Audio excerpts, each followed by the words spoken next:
या व्यतिरिक्त आपल्यासोबत चर्चेमध्ये सहभागी होणारे मान्यवर आहेत मवियाचे प्रतिनिधी आणि काँग्रेसचे प्रवक्ता दत्तू गवाणकर, आपल्यासोबत भारतीय जनता पार्टीचे प्रवक्ता प्रतिनिधी या नात्यानं गणेश खंडकर आहेत, तसंच आपल्यासोबत सामाजिक कार्यकर्ते दिलीप पाटील आहेत। दिलीप पाटील या चर्चेमध्ये ज्या पद्धतीनं आता हे आंदोलन पुढे चाललंय त्या संदर्भात आपलं निरीक्षण नोंदवण्यासाठी आलेले आहेत। सर्व मान्यवरांचं आपण चर्चेमध्ये पटकन स्वागत करूयात। माझा प्रश्न आता दिलीप पाटील यांना असणार आहे। दिलीप पाटील, आपण मराठा समन्वयक, मराठा आंदोलक या नात्यानं महाराष्ट्राला परिचित आहात। एसटी आंदोलनाच्या निमित्तानं आता जे काही घडतंय त्याबद्दल आपले नक्की आक्षेप काय आहेत? पहिली गोष्ट महत्वाचं आहे की सदावर्ते साहेब जे म्हटले की एक मराठा लाख मराठा किंवा जय भवानी जय शिवाजी, छत्रपती शिवाजी महाराज की जय, या घोषणा आहेत। छत्रपती शिवाजी महाराज की जय म्हणणे किंवा छत्रपती शाहू महाराज की जय ही देशाचे नेते, ही सर्व देशाचे आधार आहे, ही प्रेरणास्थान आहे। तेव्हा प्रत्येकाला ही घोषणा द्यायचा अधिकार आहे निश्चितच।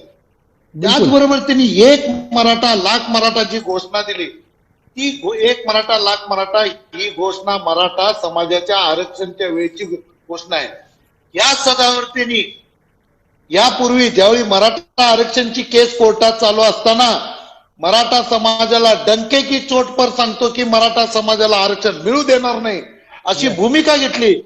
त्याचवेळी छत्रपती शिवाजी महाराजांच्या बद्दल एक असं त्यांनी वाक्य वापरलं, छत्रपती शिवाजी महाराज शूद्र आहेत असा एक शब्द वापरला आणि आम्ही जोरदार त्याला आक्षेप घेतलेला। बरोबर, त्यावेळीच त्यांची जर भूमिका ही जर असेल तर आता सदावर्ते साहेबांना मी विचारतो की त्यांनी त्यावेळीच्या भूमिकेबद्दल माफी मागायला पाहिजे, त्यांनी माफी मागून सांगायला पाहिजे त्यावेळी माझी भूमिका ही चुकीची होती, मराठा समाजाबद्दल मी जे काही आक्षेप नोंदवला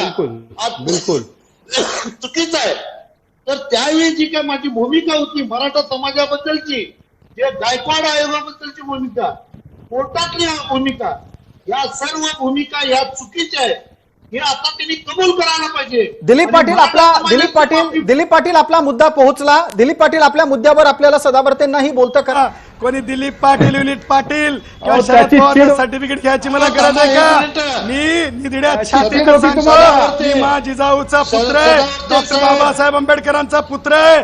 कोणी मालकी असू शकत नाही महापुरुषांवर, आणि म्हणून त्यांच्या प्रश्नाला माझं थेट उत्तर आहे। आता राहिला दुसरा प्रश्न, तुम्ही छत्रपती शिवाजी महाराजांच्या बद्दल आपण शब्द ते शूद्र आहे म्हणलेला, त्याबद्दल माफी मागा।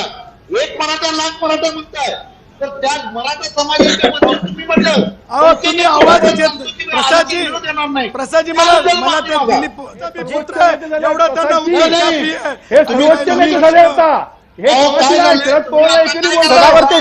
सदावर्तेजी एक मिनिट, आपल्या या वक्तव्यामुळे दिलीप पाटील आपलं समाधान झालंय का आता ज्या पद्धतीने सदावर्तेंनी आपली भूमिका मांडली आहे? अजिबात नाही। या पद्धती एक लक्षात घ्या की आमचं भूमिका आहे, जे आंदोलन जे आहे एसटीचं आंदोलन आहे, एसटीच्या कर्मचाऱ्यांचा आमचा पाठिंबा आहे, मराठा समाजाचा कोणी पाठिंबाच आहे, आंदोलनाबद्दल आमची भूमिका नाही। खरं सदावर्तेंनी जे पूर्वी कोर्टामध्ये सांगितलं किंवा सदावर्तेंनी जे मराठा समाजाबद्दल किंवा मराठा समाजाच्या आयोगाबद्दल आक्षेपार्ह त्यांनी टिप्पणी केली, कोर्टामध्ये पण चुकीचे पेपर डॉक्युमेंट केले आणि त्यानंतर मीडिया पुढे सांगितलं की छत्रपती शिवरायांच्या बद्दल त्यांनी चुकीचे वक्तव्य केले। आमचे आदरणीय साताऱ्याचे आमचे महाराज आहेत उदयनराजेंच्या बद्दल आक्षेपार्ह त्यांनी केले। दिलीप पाटीलजी, या सगळ्या जुन्या त्यांच्या भूमिका या मराठा आरक्षणाच्या निमित्तानं लढताना समोर आलेल्या होत्या, त्याचं आज काय देणं घेणं आहे? आत्ताच्या त्यांच्या भूमिकेशी तुम्हाला काय खटकणार आहे?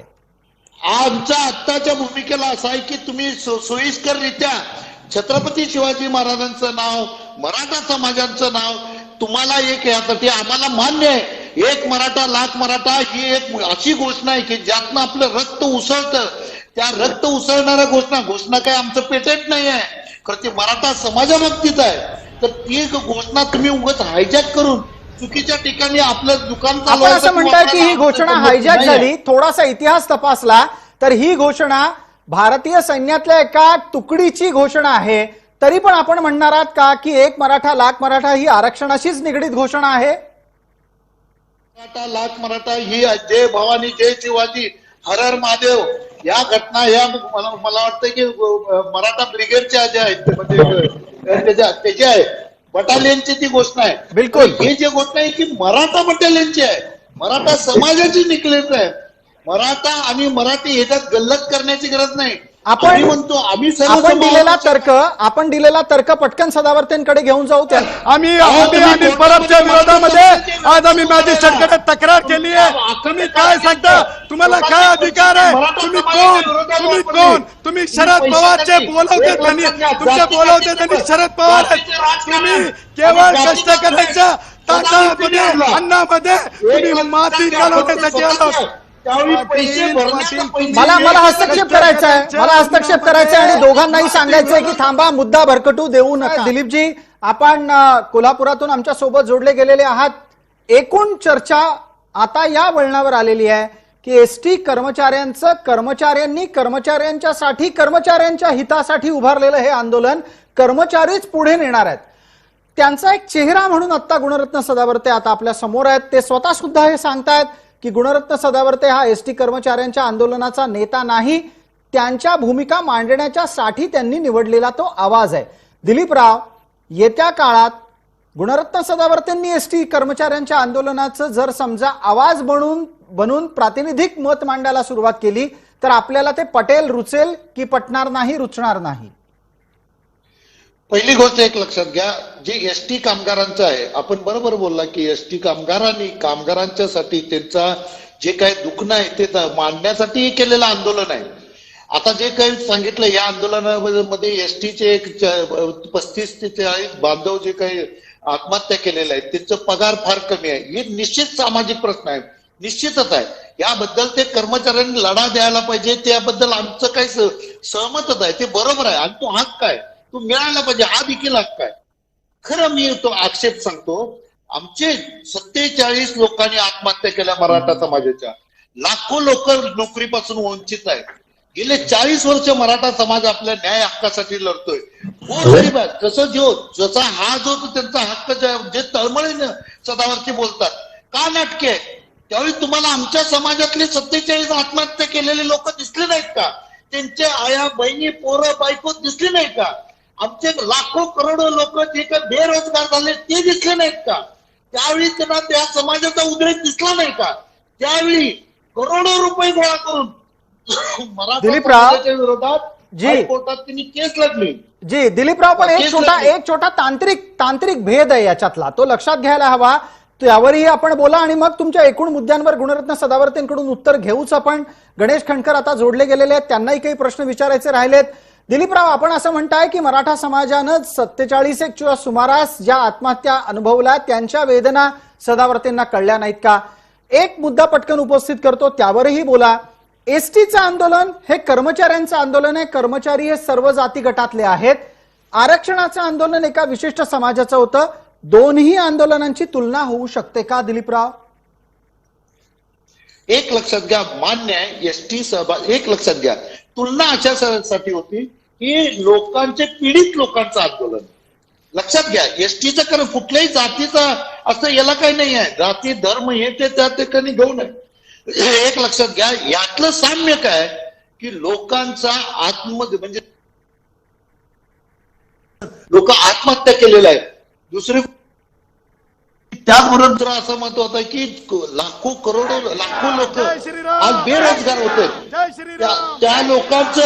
त्या लोकांचा जीवनामरणाचा प्रश्न आहे, हा मूळ प्रश्न आहे. ठीक आहे, याच्यावर सदावर्तेंचं उत्तर लागेल. याच्यावर एसटी महामंडळातला तो आज कुठेतरी आपला आवाज उठवतो, मी आवाज बनलो तर यांना ते बरं दिसत नाही. हे डंक्याची चोटवर यांची ही दुखती रग आहे आणि शरद पवारची ही डिवाइड अँड रूल पॉलिटिक्स आहे. कुणाचा संबंध नाही. मराठा आंदोलन हे वेगळं आंदोलन होतं. मराठा आंदोलन हे पार्टी विरुद्ध होतं. कुठल्याही पक्षाचा त्यामध्ये काहीही संबंध नव्हता. कधीही त्या लोकांनी आलेलं नाही. दिलीप पाटील, एक आक्षेप आपण ऐकताय का? दिलीपराव जी, सदावर्तेजी एकच मिनिट, आपलाच मुद्दा पटकन दिलीप पाटील यांच्यापर्यंत नेतो. आवाजाच्या दृष्टीनेही तो प्रेक्षकांना नीट लक्षात येईल. दिलीपराव, वारंवार गुणरत्न सदावर्तेंच्याकडून एका गोष्टीचा उल्लेख होतोय की कष्टकऱ्यांमध्ये जातीच्या आधारे भेदाभेद निर्माण करण्याचा सत्ताधाऱ्यांचा प्रयत्न आहे आणि तुम्ही सत्ताधाऱ्यांची भूमिका घेऊन बोलता. दिलीपराव, हा आक्षेप मान्य आहे का तुम्हाला? काय संबंध नाही. मराठा आंदोलन हे कुठला सत्ताधारी असू दे, विरोधक असू दे, आमच्यामध्ये कुठलाही राजकीय, तुम्ही बघितलं असेल की मराठा समाजाचं आंदोलन हे पहिल्यापासून नेता विरहित आहे. आमच्यात कुठलाही राजकीय नेत्याचं त्याला आंदोलनाचं नेतृत्व नाही आहे.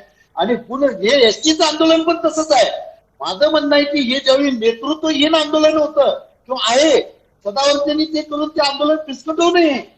सदावर्तेंनी आंदोलन विस्कटू नये. दिलीपराव मोठं विधान करताय आपण. सदावर्ते उत्तर देतील त्याचं. सदावर्तेजी पटकन आपलं उत्तर, त्यानंतर गणेश खंडकर विधीमध्ये तुर्तास. इतकंच. सर्व प्रेक्षकांना जय महाराष्ट्र.